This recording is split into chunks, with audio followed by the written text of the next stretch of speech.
Good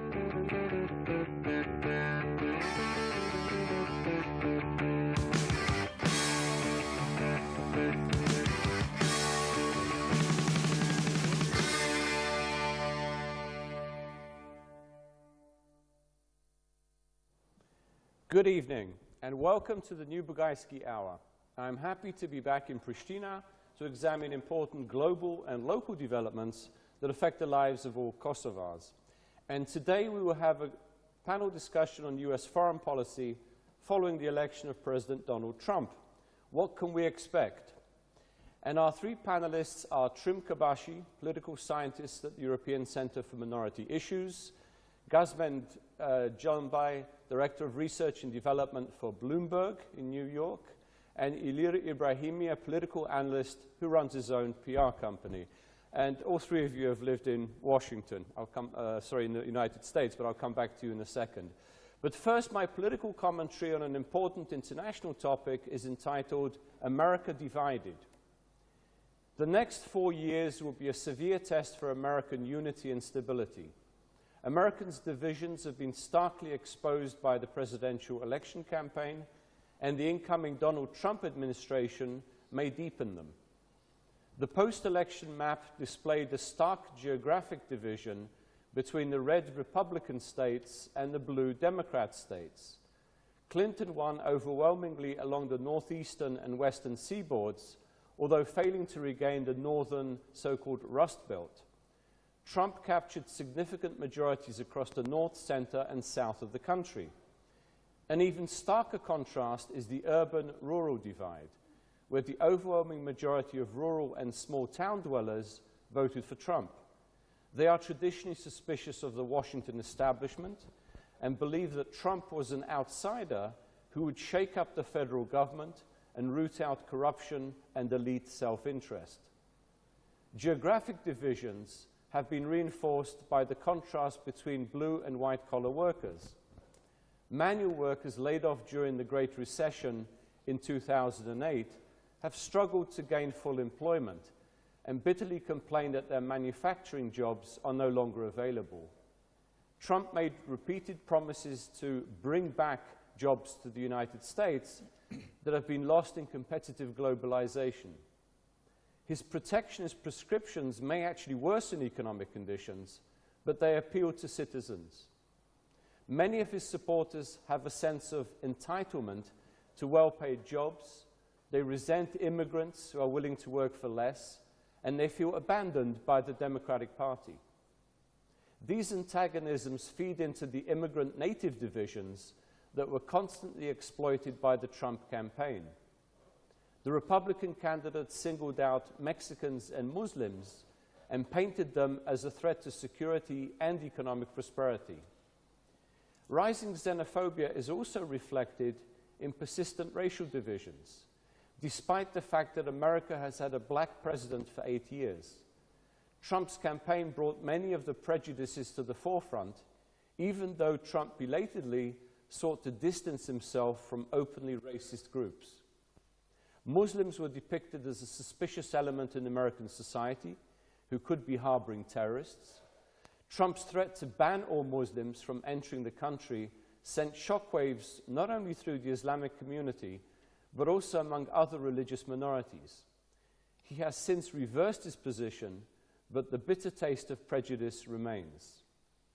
In the post-election malaise, several political figures have called on Trump to repudiate statements that deepen social divisions. With or without reconciliation from the top, American society is undergoing convulsions that no one would have imagined before the elections. The next 4 years will be an unpredictable journey through social politics.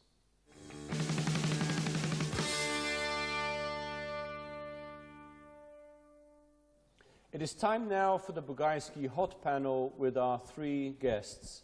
On my immediate left, Trim Kabashi, political scientist at the European Center for Minority Issues, who has lived in Chicago.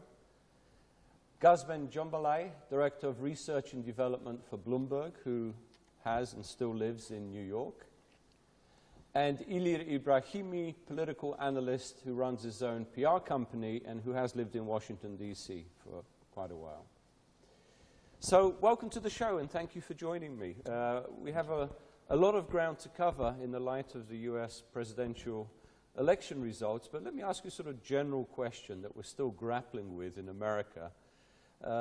Donald Trump's election victory was a shock to many people in Europe, and I would say even more so in the United States. Why do you think he won? Maybe start with you, Trim. I think he won because he appealed to a certain set of voters who were not really connected to, or who felt a disconnect with the establishment in Washington, and essentially with Madam Hillary Clinton as a candidate, or the Democratic Party as such. He appealed to other voters who have been either disenfranchised by, as you mentioned earlier, xenophobia or white nationalists, etc.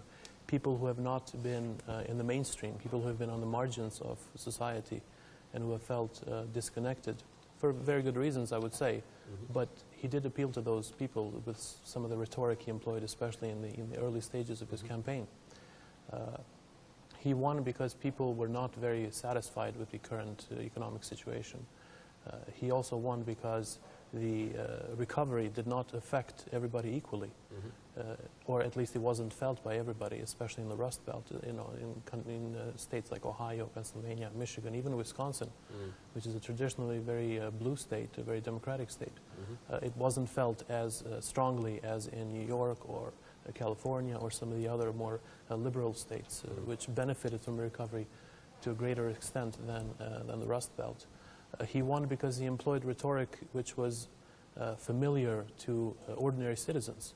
He spoke in very basic terms.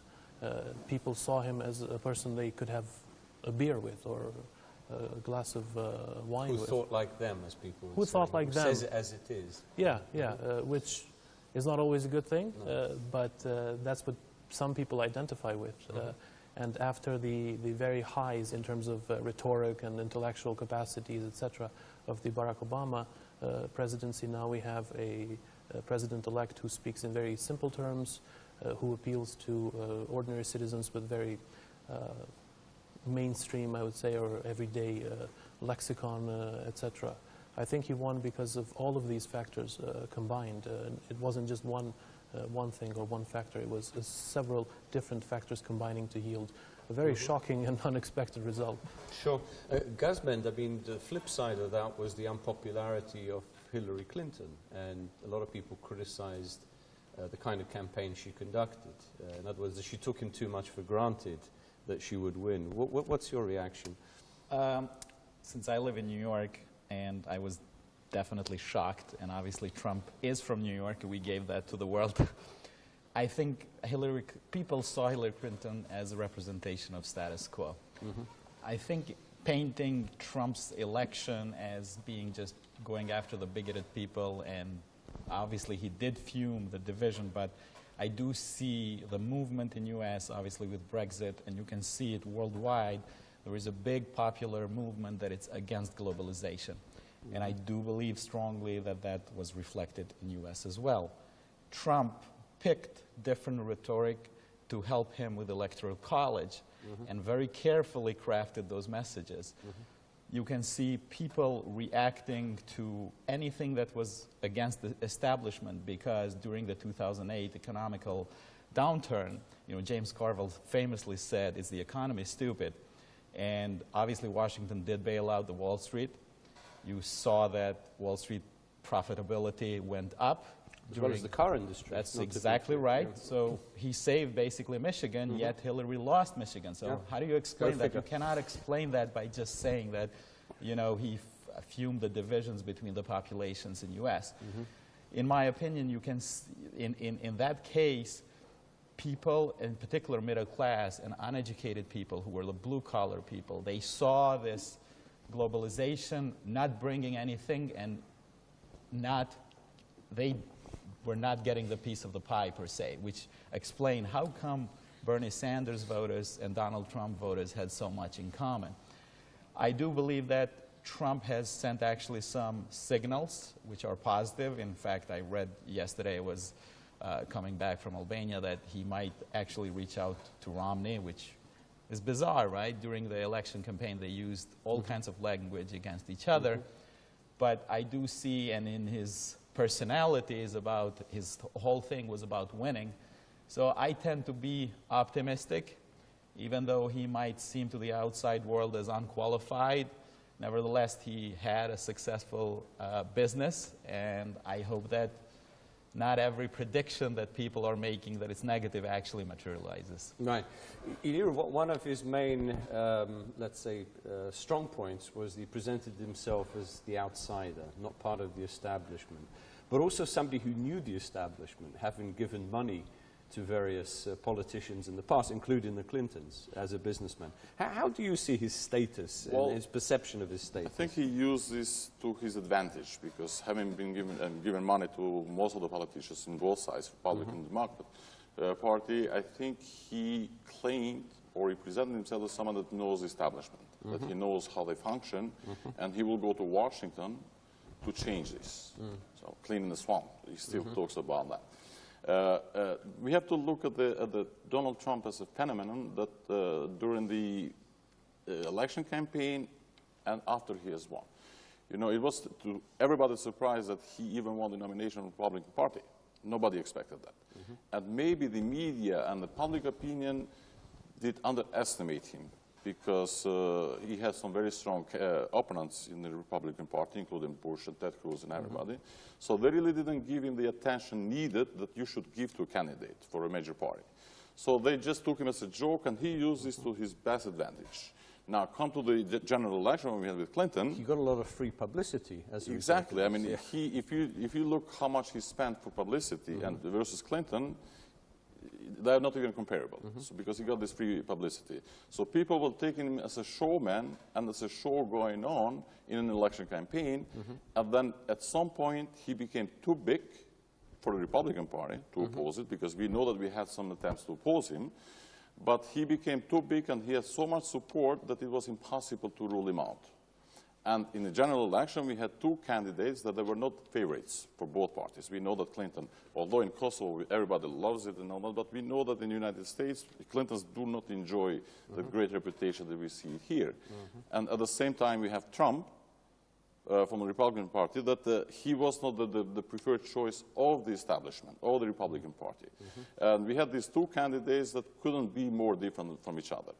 However, he knew how to connect with the average American. You know, to talk their language, and in the end of the day, they vote. They don't vote, I mean, the votes are not cast only by the establishment.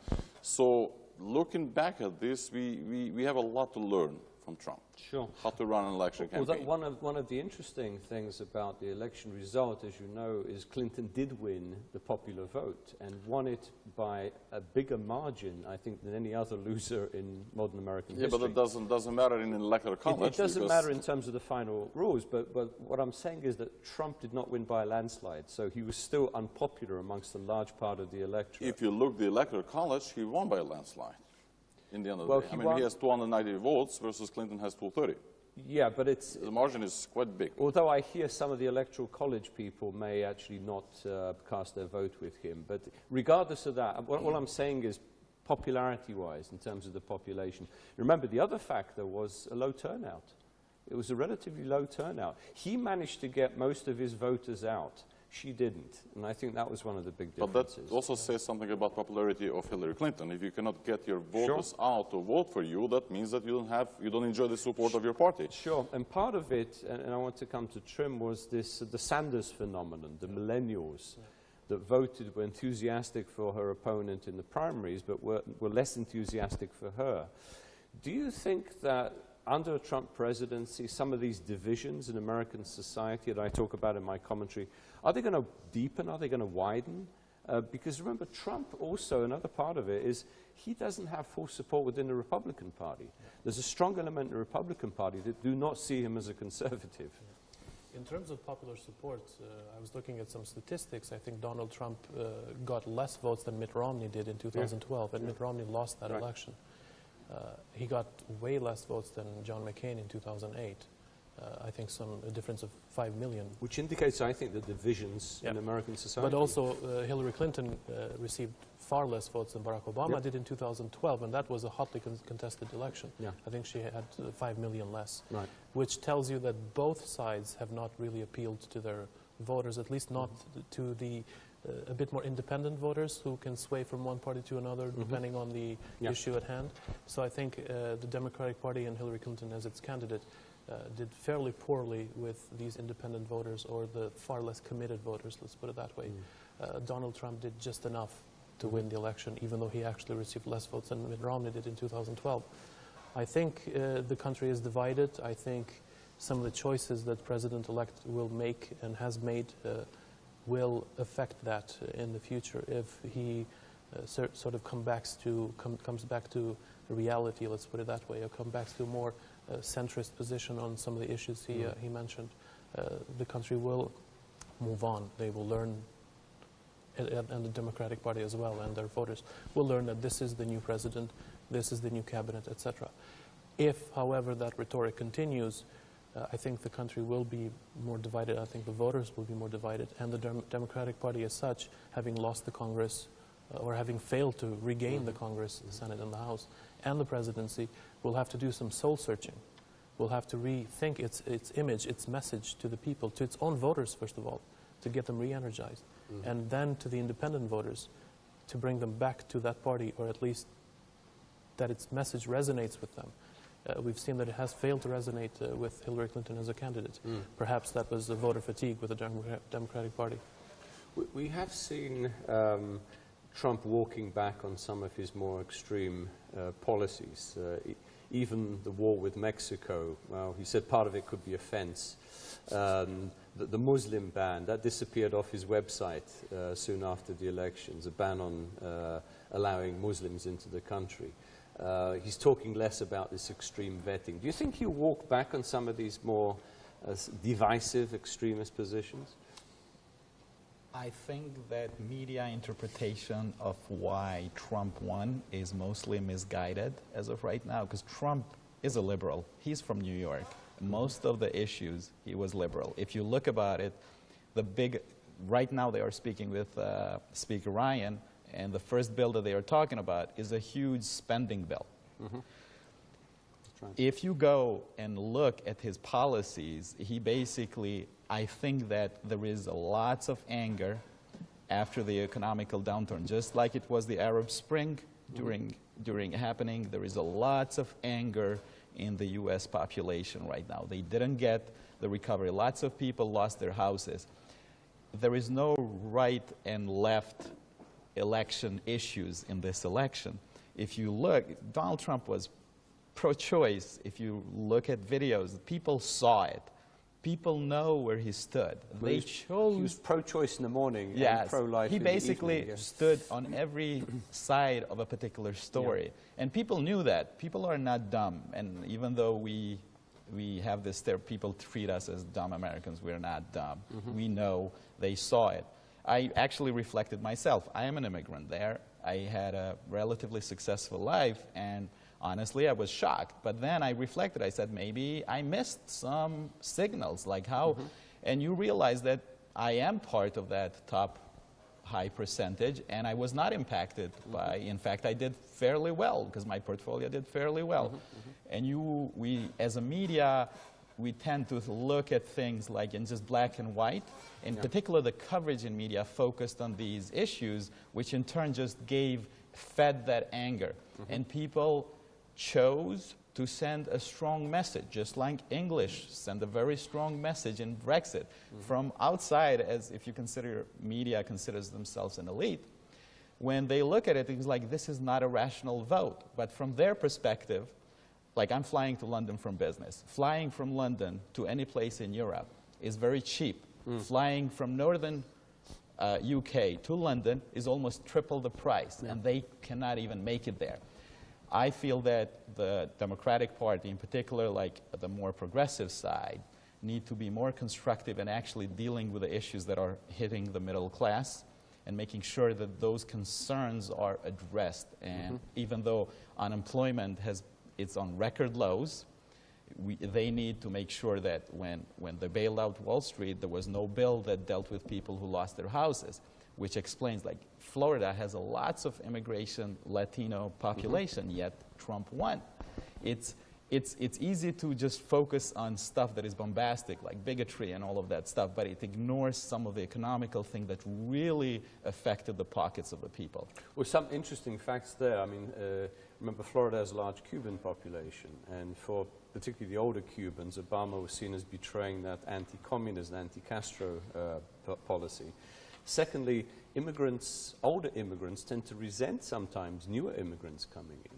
You know, it's not a question of we're all in solidarity together because we're the same ethnicity or we're from the same country. So, as you said, it's a lot more layered, a lot more complicated. Exactly, and the point with Cubans is there was documentation that Trump actually violated the sanction. He was exploring business opportunities there. And I'm a big believer that people didn't choose Trump. People sent a strong message to the establishment, or how they call it, the stupid elite. Right. Because they ignored their choice and said, okay, we're going to knock the system down. Let's go on to foreign policy now, Ilir. Of course, the most pressing question for Europe, as well as other parts of the world, is what impact will the Trump presidency have, in this case, in the transatlantic relationship? Do you expect any major changes? I do expect some changes because, of course, we have a different candidate. I mean, different president. It's not Barack Obama. It's going to be Donald Trump administration. However, I do not expect those major changes that you already hear and see talked about throughout Europe. You know, in the end of the day, we all know that American foreign policy established within a system that is not changed overnight. Mm-hmm. You know, the strategic goals and plans are set there to be carried by administrations regardless who is the president on the major points. Mm-hmm. However, I do expect some changes. Whether we like to admit it or not, one of the biggest failures of President Obama was in foreign policy. That's what people talk maybe more in U.S. than outside of U.S. You know, we see the issues in Syria. We see also issues in Balkans. Just recently, we have in 3 different countries where pro-Russian political parties or candidates have won. You know, we saw it in Bulgaria, we saw it in Moldova, we saw the attempts that happened in Montenegro. So we do see a more aggressive approach by Russia in the region here, whereas we did not see that being countered by President Obama, unfortunately. Donald Trump, as a candidate, he has been a straight talker. Everybody claims that, okay, he's going to make friends with Putin. However, I do not expect that to come to that point, because in the end of the day, Donald Trump is expected to protect the American interests first and foremost, regardless whether he gets along with Putin or not. So on the relation with Russia, I think a Trump administration will be tougher than what we have seen so far with the Obama administration. Now, in the region, fortunately, we are not so high in the importance of foreign policy points. I wanted to come back to the Balkans, Ilir, in a moment, but that's good points on the transatlantic relationship. Let me stick to this, and we'll come back to the Balkans in a minute. By the way, I don't consider Trump a straight talker. I consider him a simple talker, because a straight talker can make something complicated seem very clear. He doesn't. He confuses in the fact that he changes position, and sometimes he doesn't understand some of the issues he's talking about, as was evident in the nuclear question. But let me come back to the big question, particularly for our allies, is the future of NATO. During the campaign, on at least a couple of occasions, Trump did say that NATO could be obsolete, or that countries that aren't paying their fair share towards NATO may not be defended if it comes to a war. What do you think? Is it going to change now that he's in government? He understands how important NATO is? I think he might be told by others, especially some of the appointees we've seen are ex-generals or people in the military, who might give the message to the president-elect that NATO is not simply somebody paying for your defense and have a nice day. It also defends the U.S. in a potential attack on the U.S., and it also helps the U.S. extend its military and economic interests overseas. I think there's some discomfort in some of the NATO members, especially the smaller ones, who are quite vulnerable to Russia. The Baltic states. The Baltic states in particular, and we saw yesterday or the day before that Estonia actually elected a prime minister from what is considered to be a pro-Russian party, which is a first for Estonia ever since it declared independence. We also see that the European Union has been thinking about upgrading its military capabilities independent of the US, which is not necessarily a good message for the US and its influence in Europe.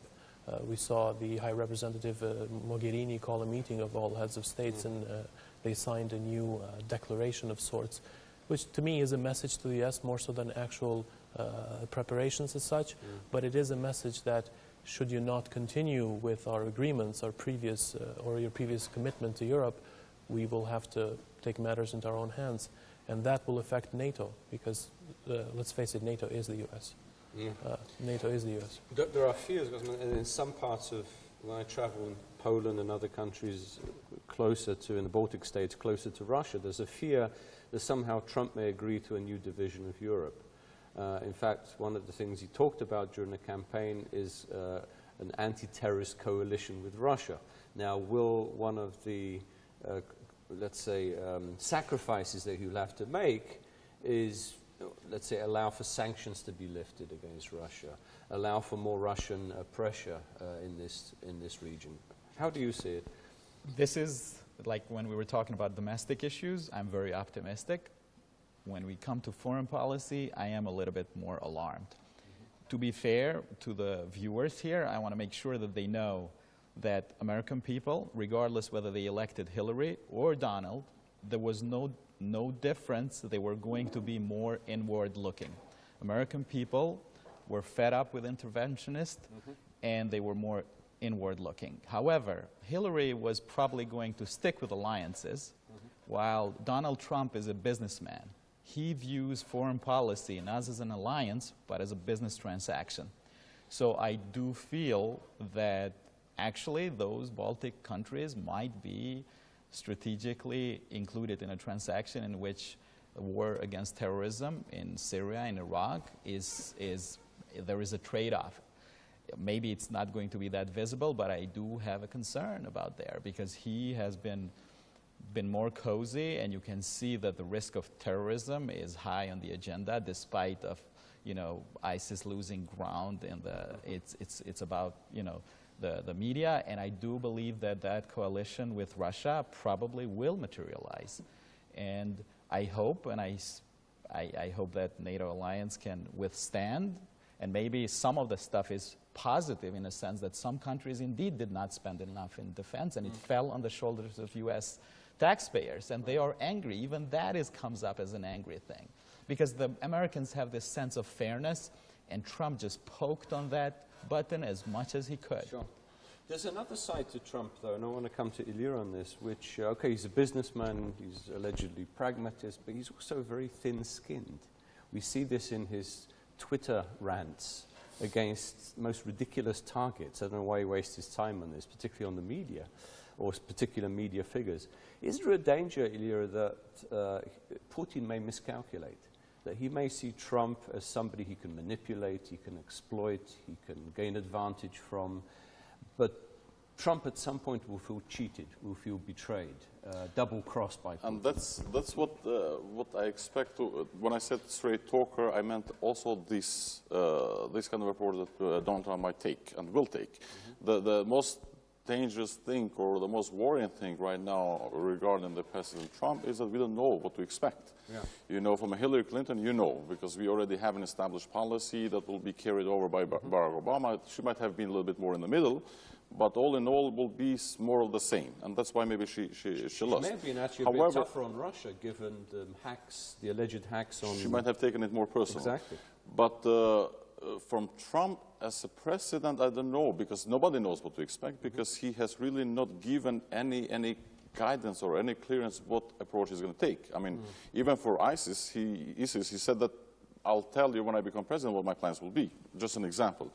However, we're looking more some of the decisions that are being made now in the transition period. I mean, the appointees and people that he's talking about on foreign policy as potential secretaries of state, including Mitt Romney as one of them. We see that, yes, Trump did everything that he needed to do to win, However, now he is within a system that he has to be accountable. You know, as an election campaign, yes, like everywhere in the world, you say whatever you want to say because nobody's going to hold you accountable, at least legally. However, now you have responsibility not only to the United States, but a responsibility to the world as a leader of a new world.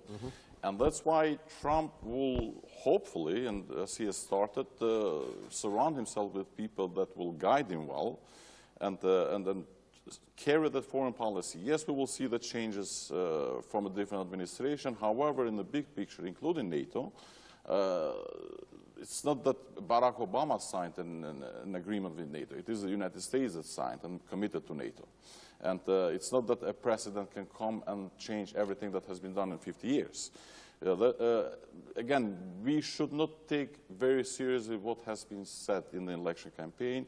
We should be really looking what appointees he's going to make and what will be his first decisions. You know, I will not go as far as a government and call him a liberal, but I don't think he's a conservative of choice for the Republican Party, and I don't think that he will carry most of the conservative agenda, including in the foreign policy. We'll definitely will see some changes. We'll see some more hands-on approach, like we have seen it even with the Bush administration, and not always trying to really exhaust all the diplomatic measures that we have, like we had with Obama, and finding maybe a solution. But we'll see more quick decisions from Trump, you see, because, yes, he might have times that he looks at foreign policy as business transaction, but at the end of the day, he has a responsibility towards a very big country like the United States. And one of the political analysts that predicted he's going to win, Lichtman, he also predicted he might be impeached. So he needs to be aware of this, that everything that he does, he has to be very careful that he has to be responsible towards the Constitution. He has a check and balances system that he has to follow. So Sure. I would actually call him non-ideological, which would make him liberal by default, not liberal, not liberal by conviction. Now, I'll interject one thing about the Twitter thingy. So Donald Trump was never served in military, has never served, Like was his never, great-grandfather he was when he never, left Germany. exactly, he was never elected for any office. Like him or not, he's still amazed an incredible empire in business. So he is a marketing and show businessman. So all the media attention grabbing things with those 140 characters have to be put in a prism in which he felt that his strategy was to go in that direction and appeal to a certain segment of the population. If he puts, you can see approaching the general that is a hawk and approaching Mitt Romney, which defined Russia as the biggest strategic threat to U.S., you can see that he's like hedging and he's keeping his options open. But still, I do believe that when Bush comes to shove, this guy is a businessman. He's going to put U.S. interest first, and he will put pressure on some of the NATO members. Yeah. What it will mean in practice is something else. You know, it's easy to say I'll put American interests Exactly. first, but how do you put it first? You know, what is it that you actually do in a trade agreement?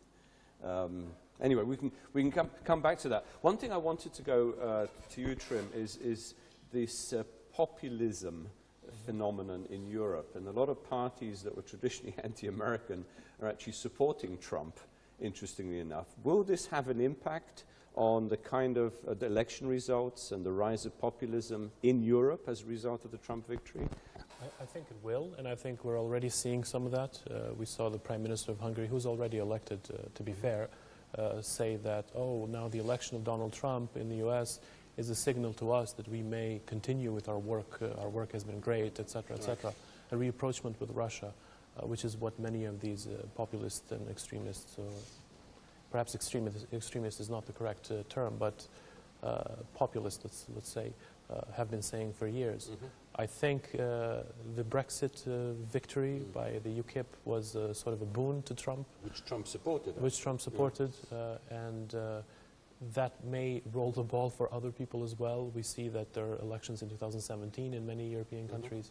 I think in the Netherlands we might see a victory of the People's Party, Geert Wilders as one of the populists. In December now we have the election in Austria, where one of the candidates who barely lost last time and the election was actually annulled due to some irregularities is an extreme populist, perhaps even more so than Donald Trump. I see that continuing, that trend of electing populists and this sort of rapprochement with Russia. But if I may connect to the earlier point about Twitter, I wouldn't say that he only used Twitter to make his point. We see that after his election, when there is really no need to make points anymore, he has continued that same trend.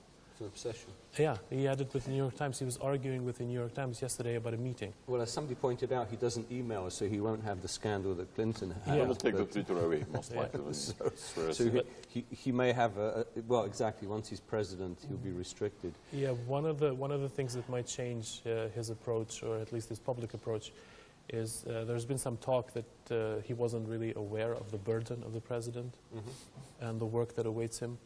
And once he learned that, he might choose not to accept it. He sort of went back on some of his promises because he realized that just because you were elected president does not necessarily mean that you have absolute and executive power on everything and over everything. Right. And we saw it after the meeting with the current President Obama, that he was a bit, at least publicly, his image, which is one of victory and euphoria, was sort of subdued to some degree in the images we saw, and his message was much more moderated. Right. That may be an effect of having won the election and now not feeling the need to do that. Yeah. It might be the effect of learning about his work, his future job. Let me turn back to Europe, Guzmend. What impact will the Trump presidency have on European politics, you think? This is the biggest piece, and I don't think it connects as much with Trump as it connects with this global popular movement against globalization, against so-called elite driving and bankers driving things forward. I do believe that if Italy has a referendum for constitutional reform in December, and in April you have France presidential elections, that represents a grave danger to Europe. If the elite in those countries do not recognize the lessons that London and Washington went through, they're going to experience the same thing, literally. We can continue to, it might make us feel good about calling Trump dumb or calling Brexit people like you're going to have to go in, but it serves no purpose, and you have to reflect and address those needs, otherwise the elections will lose. In particular, the danger is in France, because if you look historically, the anti-EU sentiment is it's stronger than it was in UK. And unfortunately, if Le Pen wins, that means that EU will be over the next morning. France would basically exit. Frexit. Let's put it this way. Will this result eventually in a breakup of the European Union? What does that mean for countries like Kosovo? So that's the biggest grave danger. I believe, rightfully so, politicians in Kosovo and Albania have defined their national interest as being united and joining EU. Very strategic and pragmatic approach without getting into nationalistic sentiment. If Le Pen, if nothing changes, I actually do believe that she will win. The EU will basically disintegrate. That will lead to economically probably major banks bankrupting, which means major funds will dry out for Kosovo and potentially Albania, which means the national interest of Albanians has to be redefined and see how they can achieve their national interest. I think that is a very, very dangerous situation, because you can see what a populist means in these regions, because we have our own Le Pens and we have our own Donald Trumps, and they suddenly will start getting a voice.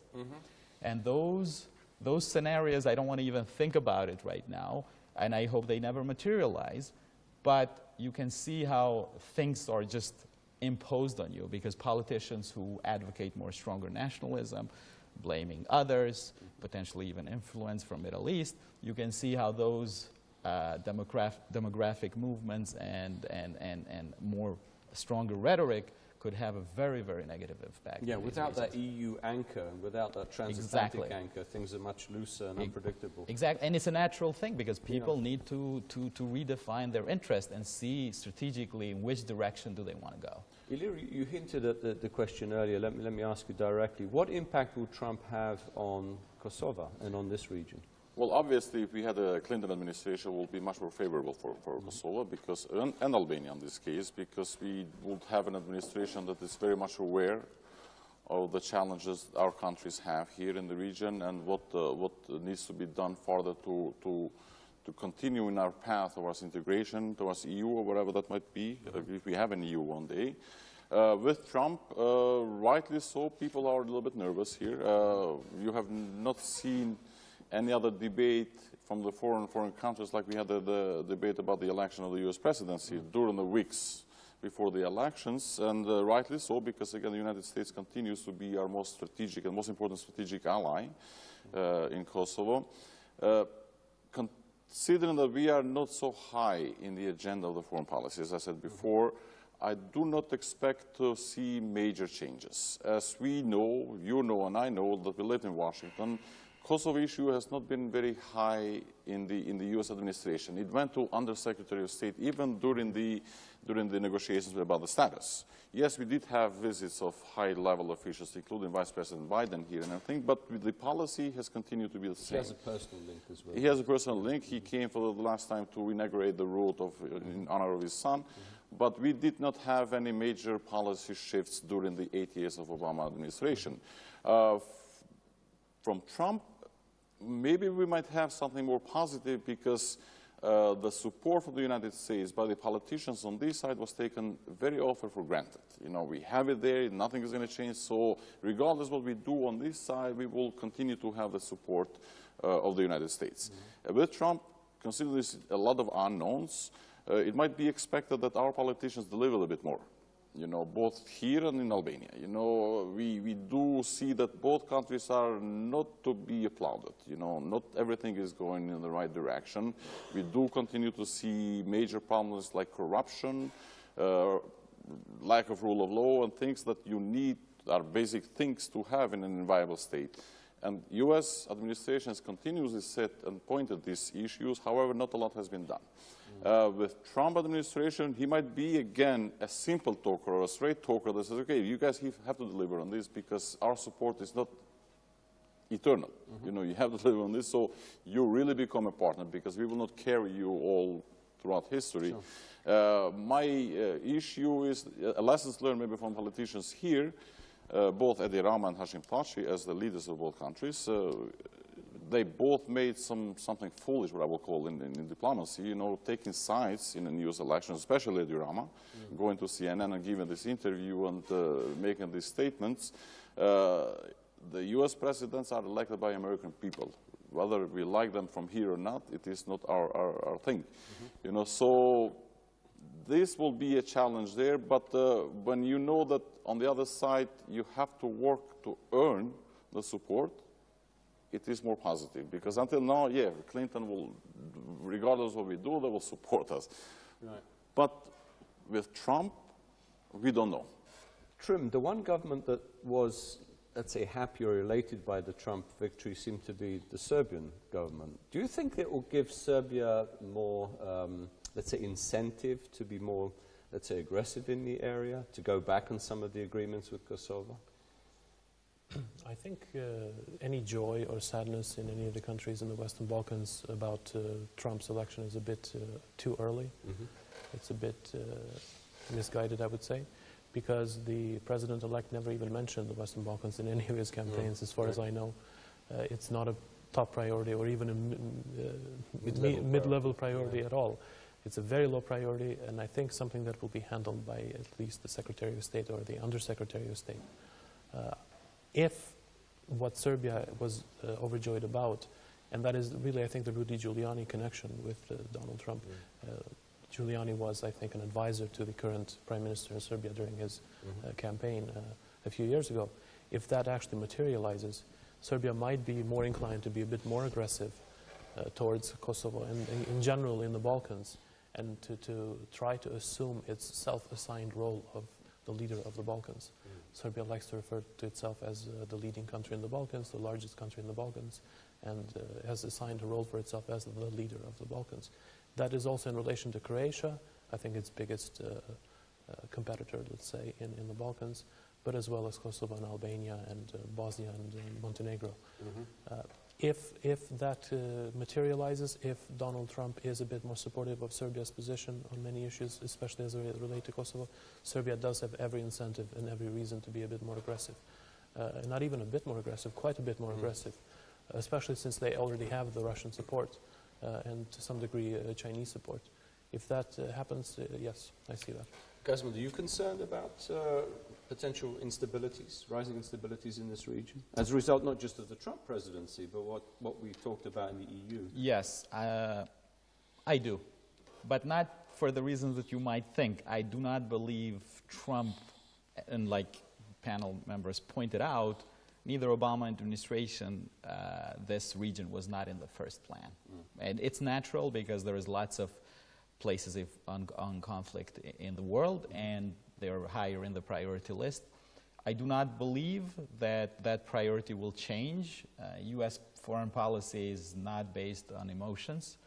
With Trump, it's going to be even more pragmatic. What I'm afraid of is you can see the overtures that before the election that Vučić made toward the West, actually very strong. In fact, he arrested those Russian spies, and you can see that after election he kind of tried to do a 180 in order to maintain with Russians. What I'm afraid is that the perception that they're going to gain something is going to encourage some experimental things to happen in these regions, and with whether it's in Republika Srpska or whether it's in northern Kosovo.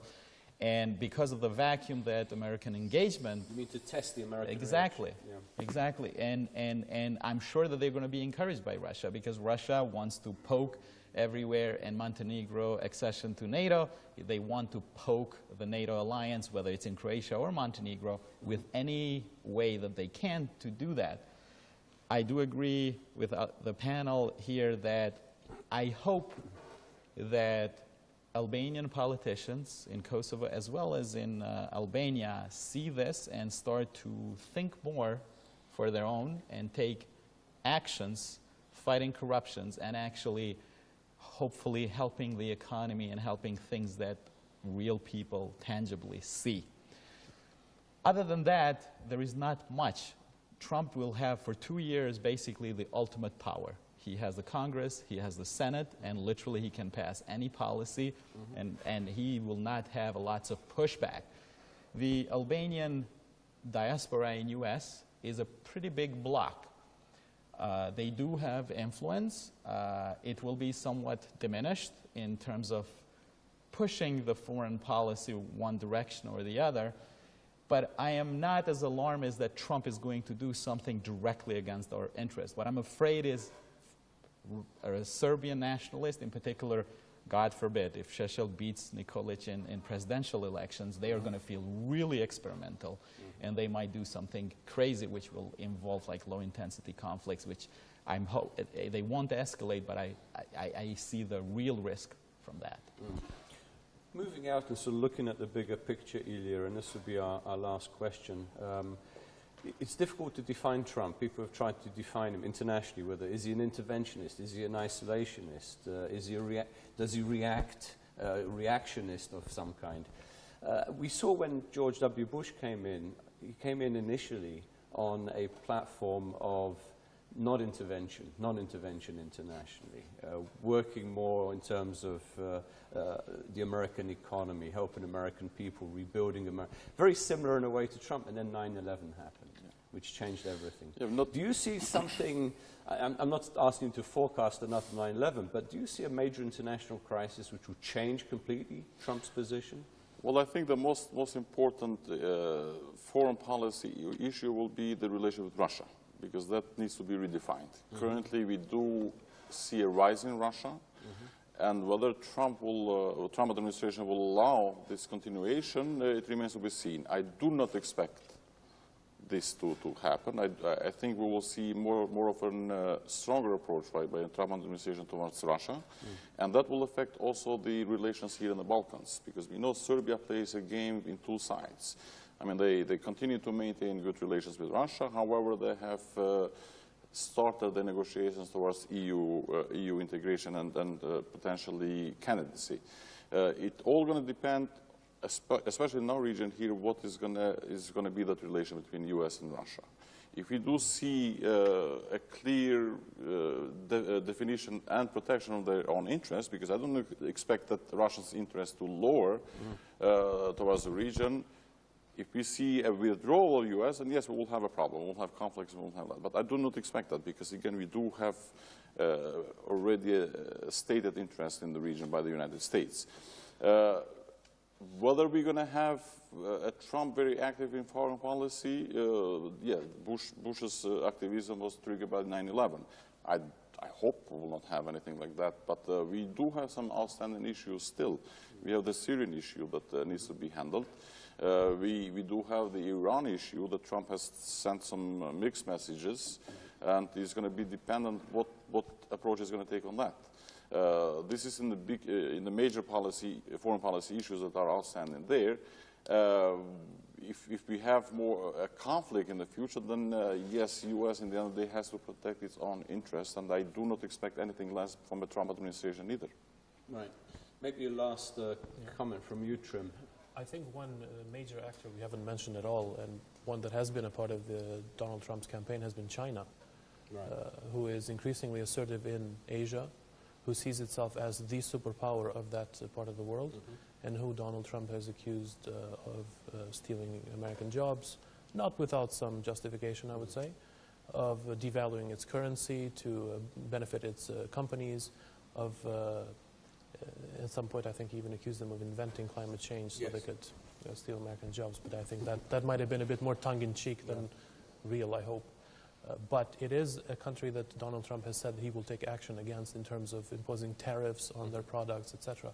If that materializes, if that happens, that will fundamentally change that relationship, because China has been happy with allowing the U.S. to go to Syria and Iraq and Afghanistan. It hasn't really been very loud on that, because it sees that as the price to pay to get access to the American market. But if that access is curtailed, or if there are 40% tariffs on those products, that will significantly change that relationship. And we've seen some messages from China already saying that some of the messages the president-elect is sending are not very diplomatic, or not very helpful to their mutual cooperation and respect for each other as a country, etc. One aspect of American influence in Europe that might diminish is if they retreat from the Western Balkans, and generally from Europe, connecting to the message about NATO and not paying for other people's security.